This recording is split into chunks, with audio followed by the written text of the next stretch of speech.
이번 시간에는 페이지 2페이지 보안 기술에 대해서 저번 시간에 이어서 설명을 하겠습니다. 자, 저번 시간에 이거를 했어요. 0과 1로 이루어진 디지털 데이터. 그래서 디지털이 왜 아날로그보다 좋은지를 설명했고요. 자, 인터넷, 이게 사실, 자, 이 말이 우리가 지금 뒤에 할 것들을 다 이거 담고 있는 아주 중요한 개념이어서 좀 길게 설명했습니다. 자, 인터넷으로 실시간으로 주고받는 산물 인터넷과 4차 산업혁명 시대가 본격적으로 도래하고 있어서 보안의 중요성은 더욱더 커지고 있죠. 4차 산업혁명, 우리가 알고 있는 거, 빅데이터, AI, 뭐 자율주행, 뭐 공장 자동화, 스마트 시티, 뭐 UCT, 그런 것들. 이 보안이라는 게 우리가 딱 보더라도 전에는 인터넷으로, 물론 뭐 지금도 인터넷으로 금융거래 다 하고 있죠. 그래서 보안이 뚫리면은 그 금융거래 난리 나는 거죠. 근데 앞으로 자, 4차 산업혁명, 즉 내가 자율주행 차를 딱 타고 가고 있는데 해커가 내 차를 해킹한 거예요. 그래서 잘 가다가 갑자기 절벽으로 추락하면은 죽는 거겠죠. 아니면은 그 스마트 시티에서 해커가 그 해킹을 해가지고 자고 있는데 밤중에 가스 밸브를 원격으로 여는 거죠. 그러면은 뭐예요, 이게? 앞으로의 보안은 사람의 목숨과 바로 직결되기 때문에 더욱 중요하겠죠. 자, 그리고 보안이란 각종 정보 및 전산 자원에 대해서 고의 또는 실수로 인해서 불법적인 노출, 변조, 파괴로부터 보호하고 또한 전자적인 형태의 정보를 생성, 정송, 저장, 처리 등 모든 단계에 걸쳐서 보호하는 것으로 특히 정보의 요거 기밀성, 무결성, 가용성 이거 외우셔야죠. 기밀성, 기밀성, 무결성, 가용성 또 하나 추가한다면은 자, 부인 방지. 그래서 지금은 잘 안 나오는데 전에는 다 뭐 보안의 3대 원칙이 아닌 것은 기밀성, 무결성, 가용성, 뭐 그런 것들 이런 게 이제 나오니까 요 세 개는 좀 외우셔야죠. 기밀성, 무결성, 가용성을 보안에서 3원칙이라고 한다 하는 것이고요. 여기 보시면은 생성, 전송, 그 다음에 저장, 처리 등 뭐 이런 게 있죠.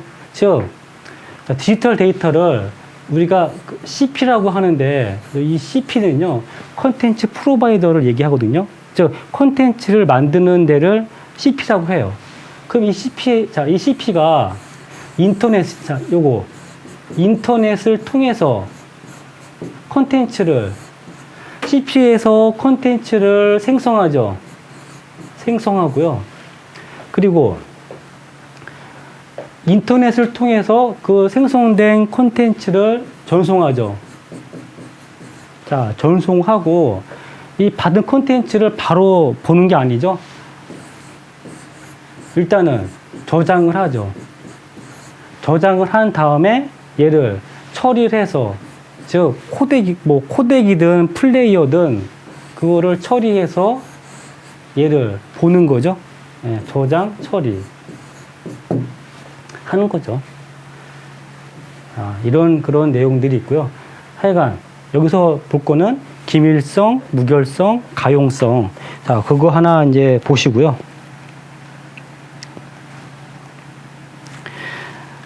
이 페이지 중간에 보시면은 정보 보호의 3대 목표, 3원칙이 있어요. 이거는 아까 제가 외우라고 했죠. 기밀성, 무결성, 가용성. 그리고요, 요거 비밀성이라는 말과 기밀성이라는 말은 같은 말이에요, 이게 같은 의미입니다. 그래서 기밀성, 무결성, 가용성, 기무가. 그리고 또 하나 추가한다면은 뭐 부인 방지. 이것도 추가 가능하고 물론 또 있어요. 뭐 인증부터 해가지고 있는데 요 세 개만 좀 정리하시고요. 자, 먼저 기밀성이라고 하는 것은 같은 말은 비밀성이고요. 얘는 인가가 되지 않는 사용자는 정보를, 핵심은 이거죠. 암호화를 한 거죠. 암호화를 해서 그 내용, 그 데이터를 탈취했어요. 해커가. 그래도 무슨 내용인지 모르게 하는 게 암호화죠. 네. 바로 암호화가 기밀성의 핵심이죠. 근데 자, 이런 좀 넓은 범위에서요, 이것도 역시 기밀성에 포함시킵니다. 즉, 오직 인가된 사용자만이 데이터에 접근할 수 있도록 제한하는 거. 얘를 뭐 접근 통제, 뭐 접근 제한 하는데, 이것도 역시 넓은 범위에서 기밀성에 포함을 시키는 거죠. 그래서 여기 있네요. 접근 통제와 암호화. 자, 암호화는 이거죠. 접근 통제는 이거죠. 접근 통제와 암호화가 기밀성을 보장하기 위한 방법으로 볼 수가 있다 하는 거죠. 자, 여기서 접근 통제란, 자, 접근을 통제하는 거죠. 얘도 역시 기밀성의 한 방식이에요. 자, 접근 통제란 허가가 된 사용자만이 자원에 접근할 수 있게 하는 것이고, 암호화란, 암호화를 했어요. 얘는 정보가 유출됐어요. 유출되더라도 그 내용을 모르게 하는 거죠. 그래서 변조가 되거나 위조가 되지 못하게 하는 것을 의미한다 하는 건데, 사실 요거 변조나 위조나 보안에서는 같은 걸로 인식을 합니다. 근데 얘를 사전적 의미에서 본다면은, 자, 변조라고 하는 것은 뭐 우리가 그 문서 변조 있죠?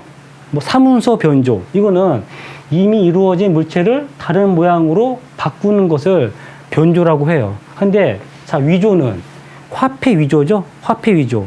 얘는 어떤 물건을 꾸며서 진짜처럼 만드는 게 위조인데요. 예, 이거는 그냥 그런가 보다 하시고요.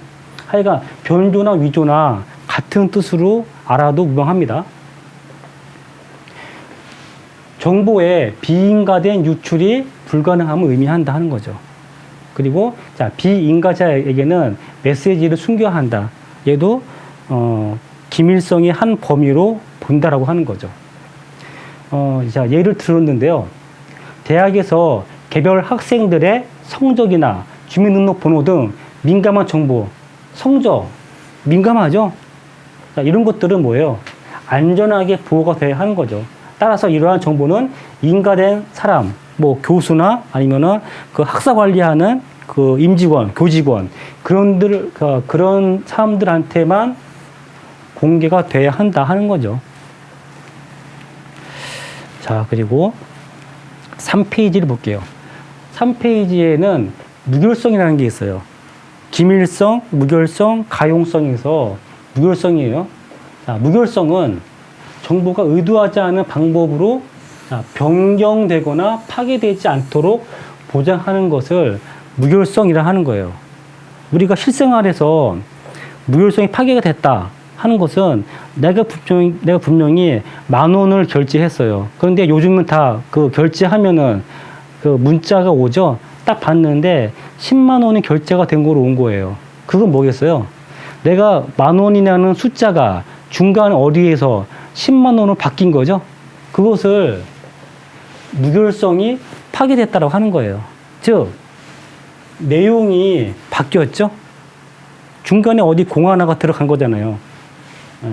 그게 바로 무결성이라 하는 거죠. 자, 무결성은 데이터가 위조나 변조되지 않아야 한다 하는 거죠. 자, 무결성이라 하는 것은 정보의 내용이 불법적으로 변경되거나 삭제가 되지 않고 완전한 일치성을 유지해서 본래의 목적대로 사용되는 성질을 의미한다. 이거는 외우는 게 아니에요. 자, 외우지 마시고요. 내용이 바뀌면은 안 되는 거구나. 이제 그 정도만 이해하시면 됩니다. 무결성을 보장하기 위한 수단에는 주기적인 바이러스 검사와 공개키 암호화 방식에서 해시 함수가 있다. 자, 공개키 암호화 방식. 뒤에서 할 거예요. 바이러스 검사. 자, 이거는 내 컴퓨터에 원래 그 파일의 개수가 100개가 있었어요. 그런데 파일의 개수 카운트를 딱 세보니까 101개가 있다고 했어요. 그럼 뭐, 요 한 개는 이상한 게 들어와 있는 거죠. 즉, 바이러스가 들어와 있으면은 걔도 역시 하나, 그, 카운트가 차지하겠죠. 자, 이런 식으로 뭔가, 100개가 있어야 되는데, 101개가 있는 것은 하나가 더 들어와 있는 거죠. 또, 공개키 암호화에서 요거, 그 해시 함수, 해시 함수도 뒤에서 할 건데요. 그 해시 함수의 역할은 딴 게 보는 게 아니고 그 내용이 바뀌었는지 안 바뀌었는지 그것만 체크하는 게 해시 함수예요. 얘도 역시 자, 뒤에서 해드릴게요. 무결성의 한 예는 IT 시스템에 저장된 데이터나 메모리의 내용을 임의로 변경 못하게 해야죠. 또 메시지 전송 중에 내용을 악의적으로 수정되는 거 방지해야죠. 그게 바로 무결성입니다. 그게. 무결성이고요. 자, 세 번째, 가용성을 볼게요. 가용성은 말 그대로 언제, 어디서든지 내가 계속 사용할 수 있게 하는 거죠.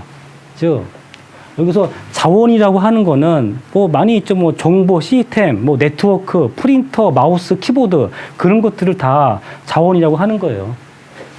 등을 계속해서 사용할 수 있게 하는 거죠. 즉, 인가된 사용자. 여기서, 자, 여기, 인가된 사용자 이러면은 잘 느낌이 안 오는데, 뒤에서 한번 할까요? 네, 이왕 나온 거 할게요. 자, 식별, 인증, 인가. 식별은 아이디죠? 우리가 그 회원가입을 할 때 아이디는 중복 체크 하잖아요. 그 하는 이유가 뭐예요? 자, 식별을, 고유의 값을 식별하기 해야 되는데 중복된 게 있으면 안 되겠죠? 그래서 저기 아이디는 중복 체크를 해야죠. 자, 인증은 얘는 패스워드죠?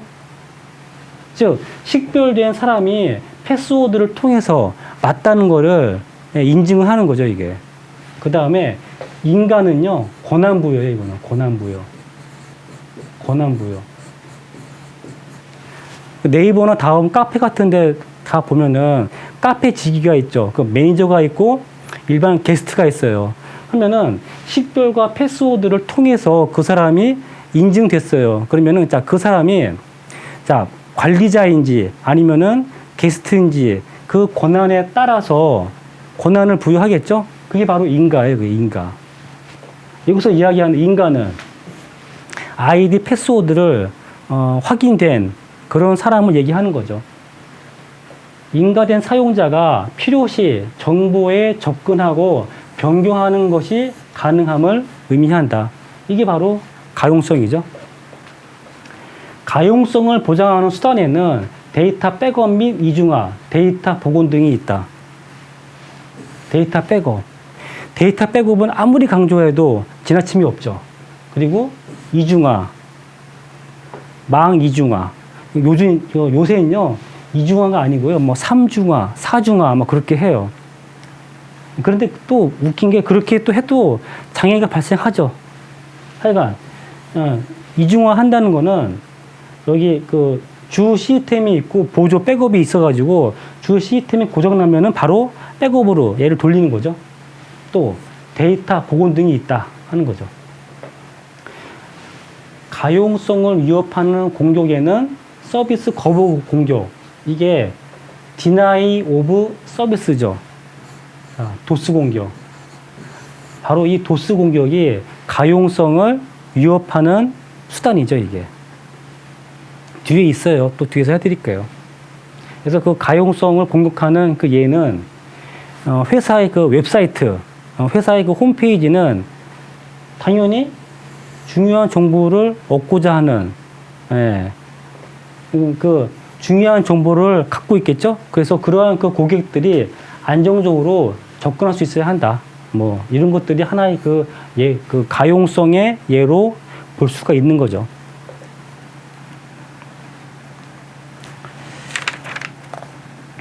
자, 그리고 자, 3페이지 중간에 나번 기타 보안 목표 및 보안 서비스에서는 부인 방지, 뭐 부인 봉쇄, 뭐 인증, 책임 추적성 같은 말이고요. 신뢰성, 접근 제어. 접근 제어는 액세스 컨트롤이죠. 접근 통제가 있어요. 그럼 먼저 부인 방지를 볼게요. 뭐 부인 방지나 부인 봉쇄는 같은 말인데요. 작성자가 거래 내역에 대한 부인을 못하게 하는 거죠. 즉 내가 이제 홈쇼핑에서 물건을 구매했어요. 그런데 우기는 거죠. 나 그거 구매 안 했는데 그때 뭐예요? 업체에서 녹취를 하거나 사인을 들이밀어야죠. 자, 이렇게 부인 방지를 하는 것이고요. 그 보안에서는 공개키 방식에서는 어떻게 하냐면은, 자, 공개키 방식에서는 이 부인 방지를 송신자의 개인키로 암호화한 다음에 수신 측에서 송신자의 공개키로 복호화가 되면은 이게 부인 방지예요. 이거는 그냥 뒤에서 할 거니까 이런 게 있나 보다 하세요. 뭐 지금은 요것만 딱 보세요. 부인을 방지하는 게 바로 부인 방지이다 하는 거죠. 행위나 이벤트의 발생을 증명해서 나중에 그런 행위나 이벤트를 부인할 수 없도록 한다 하는 거죠. 예를 들면은 기관 내부의 중요 데이터를 외부로 전송하는 행위가 탐지가 된 경우 전송자가 전송하지 않았음을 주장하지 못하도록 확실한 증거, 로그죠 이게, 로그 파일, 확실한 증거를 제시할 수 있는 보안 서비스가 바로 부인 방지다 하는 거예요. 자, 그리고 자, 인증. 아까 했죠? 식별, 인증, 인가. 그래서 식별은 아이디고, 인증은 패스워드고, 인가는 권한부여다 하는 거죠. 그래서 이거 인증도요, 갑자기 딱 인증 이러면은 헷갈려요, 이게. 그때는, 아, 식별, 아이디고, 인증이 패스워드죠? 그래서, 그 좀 중요한 데는 패스워드 말고, 뭐, 홍채, 지문, 그런 거 쓰죠? 그게 뭐예요? 생체 인증. 그런 것도 이제 쓰는 거죠. 그리고 인가, 권한부여죠. 자, 그래서 인증이라고 하는 것은 작성자가 본인인지 확인하는 거죠. 즉, 패스워드를 알면은 본인이죠? 네. 확인한다. 즉, 정보나 해당 정보의 주체가 자, 진짜임을 의미한다. 진짜. 그 비싼 가방이나 백 같은 거 사면은 그 가방 안에 인증서가 있죠? 인증서.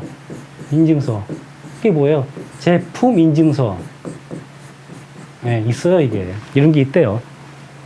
그러면은 그 제품 인증서가 하는 역할은 그 가방이 진짜라는 거를 나타내고 있는 거죠. 네, 그게 바로 인증서의 역할이죠, 그게. 인증서. 그게 인증이죠, 그게. 진짜. 즉, 인증성은 정보 교환에 의해서 실체의 식별을 확실하게 하거나 이미 정보에 접근할 수 있는 객체의 자격이나 내용을 검증하는 사용된 성질이다. 한번 이거는 그냥 읽어만 보세요, 그냥. 얘를 설명한 거니까, 아, 이렇게도 표현하는구나. 보시고요. 예를 보면은 갑은 통신 상대의 웹서버가 진짜 의뢰 서버라는 것을 확인하고 싶다. 이것도 뭐 인증이죠, 뭐.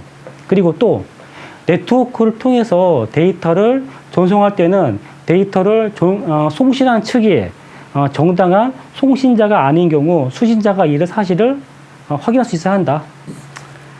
읽어만 보세요. 자, 그리고 4페이지죠. 자, 책임 추적성. 다른 말로 책임성. 얘는 말 그대로 책임성이죠. 자, 보안 위반 사항을 추적을 해서 위반 책임자를 찾아내는 능력을 말한다. 시스템 내의 각 개인은 유일하게 식별돼야 한다. 이게 뭐예요? 아이디죠, 이거. 한다는 정보보호 원칙을 포함한다. 특정한 작업 또는 행위에 대한 책임 소재를 확인 가능해야죠. 즉, 누가 일을 냈는지를 확인해야죠. 책임 소재를 확인 가능함을 의미한다. 뭐 제재, 부인 방지와 예방, 결함 격리, 오류 제한, 침입 탐지 및 방지, 대응, 사후 처리, 법적 조치. 이거 외우는 거 아니에요? 그냥 이런 게 있구나라고 한번 읽으만 보세요. 등을 지원한다. 이게 한번 그 지문에 나왔어요. 다음 중 틀린 것은 하면은 1번, 2번, 3번은 맞는데 4번이 하나가 틀렸죠. 이 중에 하나가 바로 이거예요. 이런 내용이 있었어요. 이런 게 있나 보다 하시고요. 사용자의 이용 및 행동에 대해서 기록하고 추적하는 활동으로 문제 발생 시 원인 및 책임 소재를 파악하기 위한 목적으로 개발되었다 하는 거죠. 뭐가? 책임 추적성이에요. 관여하지 않는 사람에게 책임을 물어서 불이익을 당하지 않도록 한다 하는 것이고요. 자, 요거 책임 추적성은 크게 식별 인증, 권한 부여, 또 접근 통제, 감사 그런 그 개념들을 기반으로 수립되는 게 바로 책임 추적성입니다. 그냥 얘도 지문에 한번 나왔던 내용이니까요. 읽어만 보세요. 자, 그리고 신뢰성은 뭐 말 그대로 믿는 거죠. 그런데 보안에서는 여기에 어떠한 개념이 추가가 되냐면은 요거 시간적인 안정성도 포함시킵니다. 즉 비싼 제품이 있고 싼 제품이 있어요. 예를 들어서 그 싼 옷은 한 번 빨면은 그냥 못 입죠. 근데 비싼 거는 여러 번 세탁을 해도 입잖아요. 그게 뭐예요, 이게? 시간적인 안정성이죠, 그게. 그래서 제품 기능의 시간적 안정성을 나타내는 개념으로 제품이 정상적으로 목표 기능을 수행하는 특성 말한다 하는 거죠. 여기서 중요한 거는 요거 시간적 안정성이 좀 추가가 됐다 하는 거죠. 그리고 접근 제어는 접근 통제예요. 액세스 컨트롤. 통신 링크를 통한 호스트 시스템과 응용 간의 얘는 호스트는 제가 앞으로는 호스트는요. 이렇게 인터넷이 이렇게 있으면은 얘가 인터넷이죠. 아이고, 얘가 인터넷이면은 여기 이렇게 호스트 이렇게 그냥 그 모니터만 그리면은 얘가 호스트구나. 뭐 같은 말이죠. 뭐 사용자 같은 말이죠. 호스트 시스템과 응용이라고 하는 거는 응용 프로그램을 얘기하는 거예요. 응용 프로그램. 응용 간의 접근을 제한하고 통제할 수 있는 능력을 말한다 하는 거죠, 뭐. 비인가된, 인가가 되지 않은 접근으로부터 데이터를 보호하고 인가된 해당 객체에 적합한 접근 권한을 부여한다. 하는 거죠. 접근 권한을 부여한다 하는 거죠. 보면은 뭐 객체라는 말이 객체라는 말이 있고요. 그 다음에 개체 이런 게 있는데 이거는 보통 이제 그 사람을 얘기하는 거죠. 개체는 사람. 그럼 여기 객체는 얘는 파일을 보통 의미합니다. 그렇게 중요한 거 아니에요. 그러니까 중요한 건 이거죠. 접근 권한을 부여한다 하는 거죠. 허가된 사용자가 허가된 방식으로, 즉 접근 제어라고 하는 거는 허가된 사용자가 허가된 방식으로 자원, 파일이죠. 자원에 접근하도록. 여기서 자원이라고 하는 거는 뭐 파일이나 데이터 얘기하는 거예요. 자원에 접근하도록 하는 것을 접근 제어, 뭐 접근 통제라고 한다 하는 거죠. 그래서 4페이지 중간 밑에 보면은 이제 3번 있죠. 위험도를 산정할 때 고려되어야 될 요소는 무엇이냐. 위험도 산정. 보안 사고가 발생했어요. 그러면은 한 얼마 정도 피해를 입을 거냐 하는 거를 사전에 산정하는 거예요. 거기에는 위협과 위험과 취약점과 자산이 있거든요. 이거 볼게요, 한번. 먼저 위협은 말 그대로 협박이죠. 위협은 손실이나 손상의 원인이 될 가능성을 제공하는 환경 집합이다. 보안에 해를 끼치는 행동이나 사건이다. 그래서 그 위협은요, 자산의 손실을 초래할 수가 있는 거죠. 그렇게 할 수 있는 원하지 않은 행동이나 사건의 잠재적인 원인이나 행위자를 의미한다. 얘도 그냥 그런가 보다 하세요. 이거 막 외우는 거 아니에요, 그냥. 아, 이 위협을 이런 식으로도 표현하는구나 라고 한번 읽어만 보세요. 이게 바로 위협이고요. 자, 위협의 종류에는 가로채기가 있고, 먼저 가로채기는 중간에 낚아채는 거죠. 즉, 비인가된 허가받지 않은 사용자가, 당사자가 자산으로의 접근을 획득하는 것을 의미한다. 얘는 말 그대로 인터넷이 이렇게 있으면은 중간에 해커가 패킷을 다 낚아채는 거를 얘기하는 거예요. 걔는 영향을 주는 거는 바로 기밀성. 즉, 자, 기밀성이라고 하는 거는 허가된 사람만 내용을 보게 하는 거죠. 기밀성에 영향을 준다라고 하는 거예요, 이거는. 그리고 자, 두 번째, 가로막다. 가로막음은 인터럽션. 얘는 뭐예요? 도스죠? 시스템 자산이 하드웨어 장치의 악의적인 파괴, 파일 삭제, 서비스 거부. 이가 바로 도스죠. 도스 등으로 사용 불가능하게 됨을 의미한다. 얘는 가로막음이니까 가용성에 영향을 주겠죠? 가용성. 가용성이라고 하는 거는 자신이 원하는 형태로 언제 어디서든지 그 자원을 쓸 수 있게 하는 것. 그게 가용성이죠. 자, 변조나 위조는 똑같아요. 변조나 위조나 다 무결성에 영향을 주는 거죠. 그래서 자, 뭐 변조는 비인가된 당사자가 접근해서 그 내용을 변경하는 것을 의미한다. 그럼 자, 위조는 비인가된 당사자가 컴퓨팅 시스템에 자, 불법 객체의 위조 정보. 아까 제가 객체는 파일이라고 생각하면은 편하다고 얘기했어요. 자, 그러니까 그 파일의 위조 정보를 생성시키는 것을 말한다. 이 말은 뭐예요? 파일을 읽어가지고 그 안에 있는 내용을 바꾸는 거예요, 이게. 그게 위조인데, 변조나 위조나 똑같다. 예, 둘 다 무결성에 영향을 준다. 예, 그렇게 보시면 됩니다. 자, 위협의 종류. 5페이지 위네요. 자, 위협의 종류에는 의도적인 거는 얘는 그냥 협박이죠. 이거는 말 그대로 작정을 하고자 하는 거죠. 즉 내부인 또는 외부인에 의한 요것도 좀 외우세요. 관리적, 물리적, 기술적, 관물기. 얘는 좀 외우셔야 됩니다. 관리적, 기술적, 물리적 위협 등으로 의도적인 위협이죠. 위협. 협박이죠, 뭐. 그게 바로 의도한 건데, 즉, 의도한 거는 작정을 하고서 덤비는 거죠. 그런데 의도하지 않은 게 있어요. 이거는 관리자의 실수예요, 이거는. 실수나 무지. 자, 관리자의, 이용자의 조작 실수와 미숙에 의한 거죠. 내가 또, 의도하지 않은 거에는 화재, 그런 거 다 포함시켜요. 즉, 화재, 수해, 지진들 있죠? 그런 건 뭐예요? 자연재해죠.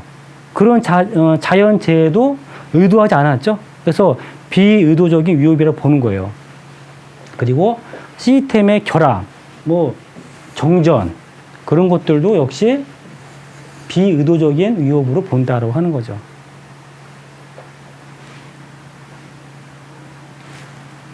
네, 2번. 자, 위험은. 자, 위험은요. 얘는 사고가 날 가능성을 보는 거예요. 사고가 날 가능성을 위험이라고 보는 거죠. 그래서 예상되는 위협에 의해서 자산에 발생할 가능성이 있는 손실의 기대치다. 그냥 그런 것부터 하세요. 또 자산의 가치 및 취약점과 위험 요소의 능력, 보호, 대책의 효과 등에 영향을 받는다. 그렇구나. 위협원이 취약점을 이용해서 위협이라는 행동을 통해서 자산에 악영향을 미치는 결과를 가져온 가능성으로 얘는 자산 곱하기 위협 곱하기 취약점으로 하는데 얘도 역시 그런 것보다 하세요, 그냥.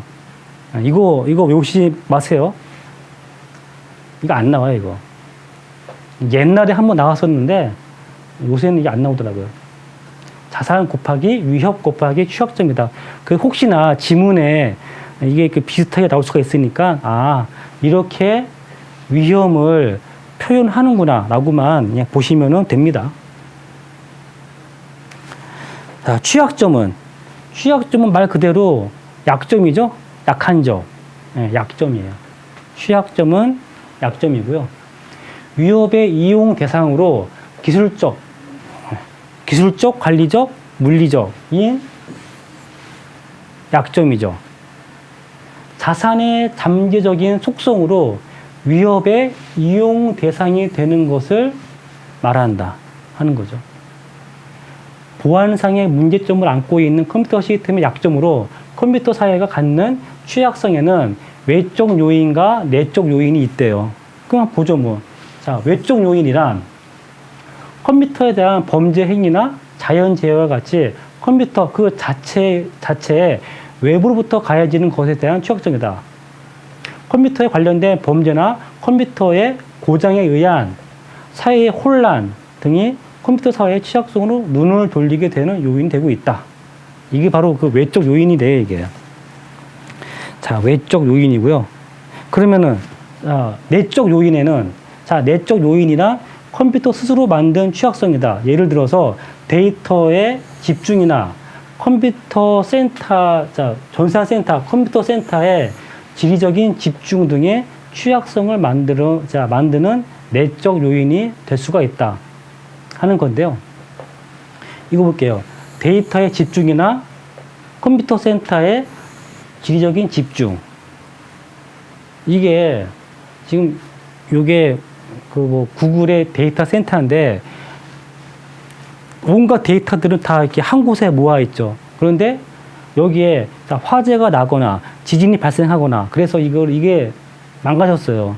그러면은 이게 뭐예요? 데이터 센터의 집중에 의해서 다 날아가겠죠? 네, 그런 것들을 내적 요인이라고 한다 하는 건데 얘는 나중에 그 문제풀이 할 때 한번 보도록 할게요. 네. 자, 그리고 자산은 조직이 보호해야 될 대상으로 데이터 혹은 자산의 소유자가 가치를 부여한 실체이다. 네, 가치를 부여한 실체래요. 가치를. 그런 것들을 자산이라고 한다 하는 거죠. 이게 가치란 게 피카소가 이런 그림을 그렸어요. 이거를 여기 피카소의 개인데 이게 이 가치가 제 기억에는 몇백억 되는 것 같은데 상당히 이제 비싸죠. 이게 뭐예요, 이게? 가치를 부여한 거죠. 이거 내가 그리면은 가치가 없죠? 근데 피카소가 그리면은 몇백억의 가치가 있는 거죠, 뭐. 네, 이렇게 바로 가치를 부여한 실체이다 하는 거예요, 이게.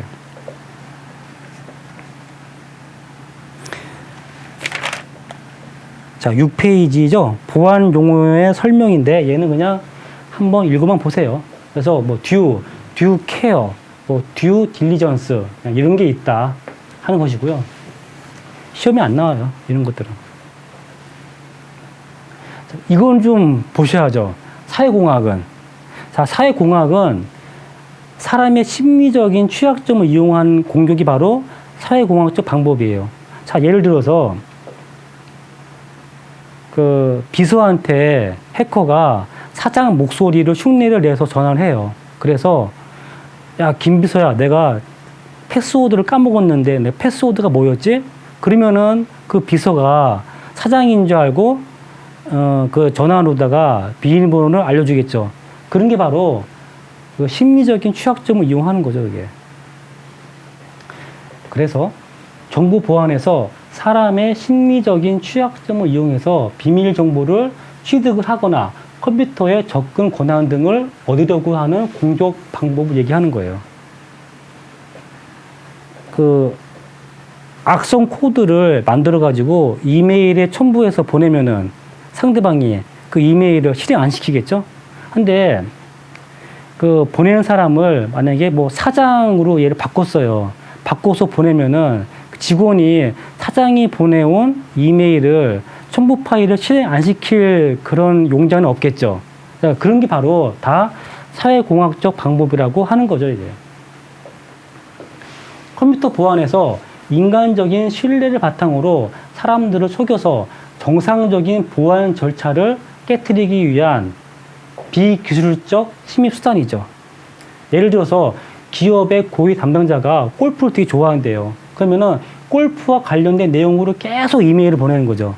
그러면은 물론 실수를 안 했는데 사람이 1년 365일 긴장할 수가 없어요. 어느 날 갑자기 어디에 홀려가지고 이게 뭐지 하면서 첨부 파일을 클릭을 하겠죠. 그러면 그때 그 첨부 파일에 숨겨져 있는 악성 코드가 실행하도록 하는 것들을 하겠죠. 그런 것들을 사회공학적 방법이라고 얘기하는 거예요. 자, 그래서 정보 보호에 대한 뭐 위험 요소와 보안 서비스가 있는데, 자, 위협에서 도청은 그거를 막기 위해서는 기밀성, 암호화를 해야죠. 즉, 그 메커니즘을 암호화를 해서 기밀성을 제공하는 거죠. 그리고 자, 서비스 거부는 백업 및 이중화를 해서 가용성을 보장하는 거죠. 그리고 자, 변조는 변조나 위조나 해시 함수나 전자 서명은 뒤에서 해드릴게요. 얘는 바로 무결성과 인증인데요. 얘도 좀 시험에 나오기가 어려운 게, 이 암호화가 도청뿐만이 아니고 다 걸쳐 있죠. 서비스 거부, 변조, 위조도 다 얘가 서비스를 하죠. 물론 걸쳐 있긴 하지만은, 자, 백업 및 이중화도 다 이게 약간씩 이게 걸쳐 있죠. 그래서 이거 자체로는 좀 나오기는 어려워요. 그냥 얘는 참고만 하시고요. 참고만 하시고요. 자, 요까지 더 하고, 잠깐만요. 네. 자, 6페이지 밑에. 이번에는 보안 공격의 종류인데요. 자, 여기에는 수동적 공격과 능동적인 공격이 있어요. 그래서 먼저 수동적 공격이라고 하는 것은 네트워크 상에서 전송되는 데이터의 도청 및 수집된 데이터의 분석 등의 공격을 의미한다. 그런 것부터 하시고요. 정보를 무단으로 취득하는 것으로 수동적 공격을 방지하기 위해서는 내용을 암호화한다. 자, 수동적 공격의 종류에는 스니핑, 말 그대로 엿듣는 거죠. 뒤에서 해드릴게요. 트래픽 분석, 가로채기, 인터셉트, 그런 게 있다 하는 거죠. 자, 수동적 공격에는 메시지의 내용을 공개하는 것도 포함을 해요. 좀 넓은 의미에서. 즉, 이메일의 내용을 다 공개하는 것도 수동적 공격에 포함한다 하는 거죠. 뭐, 메시지 내용 공개도 있고요. 뭐, 전화 통화, 전자우편 메시지, 전송 파일 등의 메시지에는 기밀 정보가 포함되어 있으므로 메시지의 내용이 무단으로 공개가 되지 말아야 된다. 또한 공격자가 전송 내용을 탐지하지 못하도록 예방해야 한다. 한번 읽으면 보세요, 그냥. 이게 수동적 공격이고요. 그러면 능동적 공격이라고 하는 거는 데이터에 대한 변조, 파괴, 위조 등을 통해서 직접적으로 데이터의 기밀성, 무결성, 가용성을 위협하는 거죠. 그래서 뭐 가장이라고 하는 거는 가면을 쓰는 거죠. 또는 뭐 재사용, 서비스 거부, 삽입, 메시지 변조, 신분 위장, 스푸핑도 뒤에 해드릴게요. 자, 스푸핑도 뒤에 해드리고요. 재전송이라고 하는 거는 말 그대로 다시 보내는 거죠. 그리고 신분 위장이 바로 가장이죠. 마스크레이드, 그 가면 쓰는 거죠. 그래서 하나의 실체가 다른 실체로 행세를 한다. 시스템에 접근하기 위해서 허가받은 사용자로 위장한다. 한 개체가 다른 개체인 것처럼 흉내를 낸다. 자, 또 뭐가 있냐면은 서비스 거부가 있어요. DOS, DOS. 그래서 통신 설비가 정상적으로 사용 및 관리되지 못하게 한다 하는 거죠. 자, 그래서 여러분이 좀 외우셔야 할 게 바로 그 표죠. 그 7페이지 그 밑에 있는 표 있죠? 네, 얘는 좀 외우셔야죠. 자, 소극적 공격과 적극적 공격의 차이가 있는데요. 소극적 공격에는 가로채는 거는 도청이죠. 자, 도청은 소극적 공격에 속해요. 또는 감시, 트래픽 분석, 스니핑. 스니핑은 엿듣는 거죠. 엿듣다. 자, 그 다음에 메시지 내용 공개가 있는데요. 자, 소극적 공격이라고 하는 거는 이거죠. 내가 지금 카페에서 내 친구랑 오랜만에 만나서 얘기하고 있는데 옆에 테이블에 사람이 이렇게 앉아 있어요. 그런데 이 사람이 분명히 귀를 쫑긋 세워서 우리가 얘기하는 거를 듣고 있는 것 같아요. 그러면은 딱 얘기하다가 물어보죠. 왜 우리의 대화를 엿듣냐 하면은 이 사람은 당연히 아니라고 하겠죠. 나는 그냥 가만히 있는 것 뿐이다라는 거죠. 즉, 자, 수동적 공격은요. 이 수동적 공격은 이거를 직접 이렇게 증거가 안 남아요. 이거는 상당히 발견하기가 어렵죠. 왜냐하면 요 행위자가 하는 게 아무것도 없죠. 그냥 가만히 앉아 있으니까. 근데 가만히 앉아 있는데 분명히 심증은 가죠. 저 사람이 분명히 우리의 대화를 엿듣고 있어요. 근데 심증은 가는데 물증이 없죠. 그게 바로 소극적. 자, 같은 말이에요. 소극적이나 수동적이나 패시브나 다 같은 말이에요, 이게. 그래서 이 소극적 공격은 직접적인 피해가 없죠. 물론 너무 우리 테이블에 가까이 와서 앉아 있으면은 살짝 기분 나쁘겠지만은 직접적인 피해는 없죠. 왜냐하면 그 사람은 가만히 있으니까. 통신상의 변화가 없죠. 그래서 탐지가 어렵죠, 이게. 탐지가 어렵고요. 그래서 탐지보단 예방이 필요하다. 예방이라 해봤자 자리 옮겨야죠, 예방이 필요하죠. 그에 반해서 적극적인 공격, 자, 능동적 공격, 액티브. 얘는 가로막기 하는 거는 방해 차단. 이게 바로 도스죠, 이게. 네, 여기 있네요, 여기. 도스. 자, 가로막기, 방해 차단. 그리고, 자, 삽입. 메시지에 새로운 내용을 추가하거나, 재생, 다시 돌리거나, 메시지의 내용을 바꾸거나. 같은 말이죠. 또, 아예 그냥 메시지를 파괴하거나 또 위조하거나. 자, 위조에는 가장과 신분 위장도 다 포함하고 있는 거죠. 또, 자, 스푸핑. 얘는 스니핑이죠. 자, 스니핑은 엿듣는 거예요. 엿듣는 거고, 스푸핑은 뭔가 그 안에 있는 내용을 바꿔서 행위를 취하는 게 스푸핑이에요. 얘도 역시 뒤에서 그 네트워크 할 때 해드릴게요. 자, 스푸핑이고요. 재존송, 재현도 있고, 여기 서비스 거부도 있죠. 이게 다 적극적, 그리고 능동적, 액티브, 다 같은 말이죠. 그래서 이 적극적 공격은요, 얘가 직접적인 피해가 오죠. 모든 자원에 대한 예방은 매우 어렵죠. 그래서 탐지 및 복구가 필요한 거죠. 네. 요 표. 이거 얘는 정리를 하셔야 됩니다. 자, 그래서 한번 그 문제를 딱 보면은요. 문제. 자, 수동적 보안 공격, 이거는 우리 그 문제에 이거 있는 거예요. 자, 수동적 보안 공격에 해당하는 것을 고르면은, 수동이니까 이거죠? 예, 뭐 도청, 감시 뭐 이런 것들 얘기하는 거예요. 신분 위장은 능동이죠. 메시지 변경도 능동이죠. 도청은 수동이죠. 트래픽 분석 수동이죠. 서비스 거부는 도스니까 얘는 능동이죠. 얘랑 얘죠 뭐. 디귿과 리을이죠. 자, 그 다음에 예. 그래서 자, 디귿과 리을이고요. 자, 요거 한번 자 정리하시고 자, 해서 이번 시간에는 요까지 하고 다음 시간에 정보보호 대책을 하도록 하겠습니다. 자, 수고하셨습니다.